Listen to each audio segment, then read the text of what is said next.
কয়েক মাস ধরে ঋণ খেলাপিতে নিমজ্জিত ব্যাংকগুলোকে একীভূতকরণের আলোচনা চলছে জোরেশোরেই। সম্প্রতি বাংলাদেশ ব্যাংকের আর্থিক প্রতিবেদনে উঠে আসে ব্যাংক খাতের সার্বিক চিত্রপট। ব্যাংক খাতে অনিশ্চয়তা থাকার মানে হলো যে এখানকার যে লক্ষ লক্ষ আমানতকারী তাদের একটা চিন্তা এবং একই সঙ্গে যারা বিনিয়োগকারী রয়েছেন তাদেরও একটা বড় রকমের চিন্তা। আর্থিক খাতের নিয়ন্ত্রক প্রতিষ্ঠান বাংলাদেশ ব্যাংকের প্রতিবেদন বলছে, বর্তমানে রেড জোনে রয়েছে 9টি তফসিলি ব্যাংক, ইয়েলো জোনে রয়েছে 29 আর গ্রিন জোন অর্থাৎ মোটামুটি সন্তোষজনক অবস্থানে রয়েছে 16টি ব্যাংক।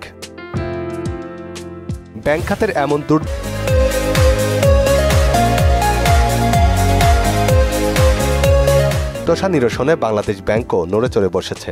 গ্রাহকদের আস্থা ফেরাতে সকল ব্যাংকে সতর্ক বার্তা প্রেরণ করে কেন্দ্রীয় ব্যাংক। ব্যাংক একীভূতকরণের প্রজ্ঞাপনে আইন প্রতিপালনে উদ্যোগী হওয়ার নির্দেশনাও দেওয়া হয়। আর পরিস্থিতি বিবেচনায় বেসিক, পদ্মা, ন্যাশনাল ব্যাংক সহ বাংলাদেশ ডেভেলপমেন্ট ব্যাংক, রাজশাহী কৃষি উন্নয়ন ব্যাংক একীভূতকরণের প্রাথমিক সিদ্ধান্ত নেয় বাংলাদেশ ব্যাংক। তবে কেন্দ্রীয় ব্যাংক বলছে আপাতত এর বাইরে আর কোনো ব্যাংক একীভূতকরণ হচ্ছে না। অর্থনীতিবিদ মাহফুজ কবির বলছেন, কয়েকটি ব্যাংক একীভূতকরণই যথেষ্ট নয়, আমানতকারীদের আস্থা ফেরাতে দুর্বল জায়গা ধরে কাজ করতে হবে। আলটিমেটলি আমাদের যে ব্যাংকগুলোর দুর্বলতা, সেই দুর্বলতা কিন্তু কাটছে না। এখন একটা ব্যাংক একীভূত হয়ে গেছে আরেকটা ব্যাংকের সঙ্গে, এটা কিন্তু মাত্র একটা ইনস্ট্যান্স দেখলাম আমরা, কিন্তু অন্য যে দুর্বল ব্যাংকগুলো তাদের দিক থেকেও কিন্তু আমরা সেরকম সাড়া পাচ্ছি না। তারা কোন দিকে যাবে, কার সঙ্গে যাবে, তো এই আলাপ আলোচনা বা সমঝোতাও হচ্ছে না।